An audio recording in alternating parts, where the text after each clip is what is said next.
ఓం శ్రీమాత్రే నమః ఛానల్లోకి స్వాగతం అండి. ఈ వీడియోలో మనం తులారాశి వారి గురించి తెలుసుకుందాం. తులారాశి వారికి గత 15 ఏళ్లుగా ఎదుర్కొంటున్న సమస్య ఏంటి? ఈ రాశి వారిని నాశనం చేయడానికి 15 ఏళ్లుగా ప్రయత్నిస్తున్నది ఎవరు? ఈ సమస్యకు పరిష్కారం ఏంటి? ఇక ఇటువంటి సమస్యల నుంచి బయటపడడానికి వీరు చేసుకోవాల్సిన దేవతారాధన, అలాగే పాటించవలసిన పరిహారాల గురించి ఈ వీడియోలో మనం వివరంగా తెలుసుకుందాం. కానీ అంతకంటే ముందుగా మీరు కనుక మన ఛానల్ని ఇప్పటి వరకు సబ్స్క్రైబ్ చేసుకోకపోతే సబ్స్క్రైబ్ చేసుకొని పక్కనే వచ్చిన బెల్ ఐకాన్ నొక్కి ఆల్ సెలెక్ట్ చేసుకుంటే మేము ఇలాంటి వీడియోస్ అప్లోడ్ చేయగానే ముందుగా మీకు నోటిఫికేషన్ వస్తుంది. అలాగే వీడియోని ఎక్కడా కూడా స్కిప్ చేయకుండా చివరి వరకు చూస్తేనే మేమేం చెప్తున్నాం మీకు పూర్తిగా అర్థమవుతుంది. ఇక వివరాల్లోకి వెళ్తే తులారాశి వారు ఎక్కువగా అందరినీ నమ్ముతూ ఉంటారు. అందరూ మనవారే అని అందరితో తమ సొంత విషయాన్ని కూడా షేర్ చేసుకుంటూ ఉంటారు. ఇది ఒక రకంగా వీరికి చెడు చేస్తుందని చెప్పాలి. ఎందుకంటే మీకు తెలియని విషయం ఏంటంటే మీరంటే నచ్చని వాళ్ళు, మీ నాశనాన్ని కోరుకునే వాళ్ళు మీ చుట్టుపక్కలే ఉన్నారన్న విషయం మీకు తెలియదు. పైకి మీతో ఎంతో స్నేహంగా నటిస్తూ మీ వెనకాలే గోతులు తవ్వుతూ ఉంటారు. ఇక బయట ఉండే శత్రువులు కూడా వీరితో కలిసి మీ పతనాన్ని కోరుకుంటున్నారు. మీ సమాచారాన్ని వారి ద్వారా సేకరించి మీకు కీడు తలపెట్టడానికి చూస్తున్నారు. అంతేకాదు మీ విషయాలను అన్నీ ముందుగానే తెలుసుకొని మీ పనులు పూర్తి కాకుండా ఆటంకాలు వచ్చేలా చేస్తున్నారు. అయితే మీరు అందరినీ మనవారనుకొని అన్ని విషయాలు చెప్పడమే కాకుండా ఎదుటివారు మీకు కీడు తలపెడుతున్నారు అని తెలిసినా కూడా మీరు స్వభావరీత్యా వారిని క్షమించి వదిలేస్తున్నారు. మళ్ళీ వారితో తిరిగి మామూలుగా మాట్లాడతారు. కానీ వారు మాత్రం మిమ్మల్ని టార్గెట్ చేస్తారు. ఈ విషయాన్ని మీరు గమనించాలి. ఈ రాశి వారు దయాగుణం, దానగుణం, క్షమాగుణం అధికంగా కలిగి ఉంటారు. ఇటువంటి గుణాల కారణంగా మీరు శత్రువుల బారిన పడుతూ ఉంటారు. మీరు ఎంత మంచిగా ఉన్నా ఎదుటివారు మిమ్మల్ని చూసి ఓర్వలేని స్థితిలో ఉంటారు. అందువల్ల వారు మీకు శత్రువులుగా మారుతూ ఉంటారు. మీరు ఏదైనా ఫలితాలు పెడితే దాన్ని పూర్తి చేసేంత వరకు నిద్రపోని మనస్తత్వాన్ని కలిగి ఉంటారు. కానీ శత్రువులు మాత్రం మీరు చేసే పనులు ఏ విధంగా చెడగొడదామా అని ఎదురు చూస్తూ ఉంటారు. కాబట్టి ఈ విషయాన్ని మీరు గమనించుకొని శత్రువులు ఎవరో మిత్రులు ఎవరో గుర్తించవలసి ఉంటుంది. ముఖ్యంగా ఉద్యోగం చేసే స్థలంలో కానివ్వండి లేదా మీ ఇంటి దగ్గర కానివ్వండి, ఎవరైనా సరే మీరు ఎంత కష్టపడినా కూడా వారిపై మీ కష్టం తెలియకుండా మధ్యలో ఉండి అంతా మేమే చేశామని చెప్పుకొని దాని నుంచి వారు పై అధికారుల నుంచి లబ్ధి పొందుతున్నారు. ఇలా అనేక రకాలుగా మీరు నష్టాన్ని చేయడానికి ప్రయత్నిస్తున్నారు. అది ఏ రంగంలోనైనా వృత్తి, ఉద్యోగం, వ్యాపారం లేదా మీ ఇరుగు పొరుగు వారు కానీ ఇలా ఎక్కడ చూస్తున్నా సరే మీకు ఏదో ఒక విధంగా నష్టాన్ని కలిగించడానికి ప్రయత్నిస్తున్నారు. దీనికి గల కారణం మీ మంచితనమే. అయితే దీని గురించి మీరు అతిగా ఆలోచించవలసిన అవసరం లేదు. అందరినీ గుడ్డిగా నమ్మకుండా ఎవరిని ఎంతవరకు నమ్మాలో తెలుసుకుని వారితో ఆ విధంగా ప్రవర్తించడం వల్ల మీరు అనేక రకాల సమస్యల నుంచి బయటపడతారు. అయితే ప్రతి చోట శత్రువులు ఉండడం అనేది సర్వసాధారణం. ఎందుకంటే ఒకరి జీవితంలో ఎదుగుతున్నారంటే ఓర్వలేని వారు అనేక మంది ఉంటారు. అది మన బంధువులు కావచ్చు, ఇరుగు పొరుగు వారు కావచ్చు, లేదా మీరు ఉద్యోగం, వ్యాపారం చేసే స్థలంలో కావచ్చు. కానీ కొంతమంది శత్రువులు మనతో డైరెక్ట్గా పోరాడితే మరికొంతమంది స్నేహితుల్లాగా నటిస్తారు. ఇక వీరి ప్రవర్తన ఎలా ఉంటుందంటే వారే పూర్తిగా మన మంచి కోరుతున్నట్టుగా ఉంటారు. కానీ వారు చేసే పనులన్నీ కూడా మన పతనాన్ని కోరుకునే విధంగా ఉంటాయి. అందుకోసం ఈ రాశి వారు ఎవరు ఎలాంటి వారు అని తెలుసుకొని వారిని కొంచెం దూరం పెడితే ఎన్నో ఏళ్ళుగా మీరు పడుతున్నటువంటి కష్టాల నుంచి బయటపడినట్లే. ముందుగా మీరు ప్రతి విషయాన్ని అందరికీ చెప్పడం మానేయండి. ఇక శత్రువులు మీరు ఏం చేస్తున్నారో తెలియక వారికి అంటే మీ నెక్స్ట్ స్టెప్ ఏం తీసుకుంటున్నారో అర్థం కాక వెనక్కి తగ్గే అవకాశం ఉంటుంది. ఇక రెండవది, ఎటువంటి అనవసరమైన గొడవల్లో మీరు తల దూర్చకండి.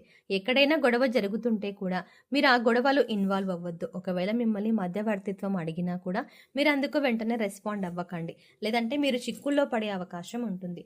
లేదు నేను పరిష్కరించగలను అనుకొని మీరు గొడవ జరుగుతున్న ప్రదేశానికి వెళ్ళి మీ అభిప్రాయాన్ని తెలియజేశారు అంటే మాత్రం మీరు చిన్న విషయం చెప్పినా కూడా దాన్ని పెద్దది చేసి గొడవ మొత్తం మీరే క్రియేట్ చేశారు అనడానికి కూడా అవకాశాలు ఎక్కువగా ఉంటాయి. తద్వారా మీరు చిక్కుల్లో పడే అవకాశం ఉంటుంది. అంతేకాదు దీనివల్ల మీరు అనేక పరిణామాలు కూడా ఎదుర్కోవాల్సి ఉంటుంది. ఎందుకంటే ప్రస్తుతం ఉన్న గ్రహస్థితి మీకు ఆ విధంగా ఉంది. అలాగే మరో ముఖ్య విషయం ఏంటంటే ఏదైనా నూతన వ్యాపారాలు కానీ పెట్టుబడులు కానీ పెట్టేటప్పుడు అనుభవజ్ఞ సలహాలు, పెద్దల ఆశీర్వాదం మీరు ఖచ్చితంగా ఈ సమయంలో తీసుకోవాల్సి ఉంటుంది. అలా కాకుండా మీ సొంత నిర్ణయం తీసుకున్నట్లయితే కనుక నష్టపోవలసిన పరిస్థితులు కూడా ఎదురవుతాయి. ఇక మూడో విషయం ఏంటంటే మీరు ఈ సమయంలో ఎవరికి డబ్బులు ఇవ్వడం అంత మంచిది కాదు. తెలిసిన వాళ్ళకి కానీ తెలియని వాళ్ళకి కానీ మీరు డబ్బుని అప్పుగా ఇస్తే, ముఖ్యంగా చెయ్యి బదులు ఇచ్చినా కూడా అది ఈ సమయంలో మీకు తిరిగి రాదు అనే విషయాన్ని గుర్తుంచుకోండి.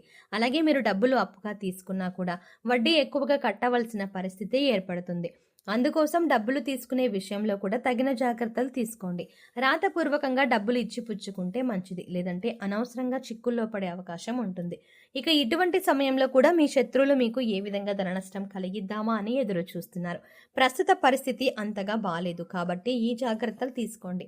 మీరు ఏ విషయాన్ని ఇతరులకు చెప్పకూడదు. అంటే అది మీరు వస్తువులు కొనుక్కున్నా లేదా ఏదైనా ప్రయాణం తలపెట్టినా, ఏ చిన్న అంశమైనా పెద్ద అంశమైనా సరే అది పూర్తయ్యేంత వరకు ప్రస్తుతం ఈ సమయంలో ఎవరికి చెప్పకపోవడమే మంచిది.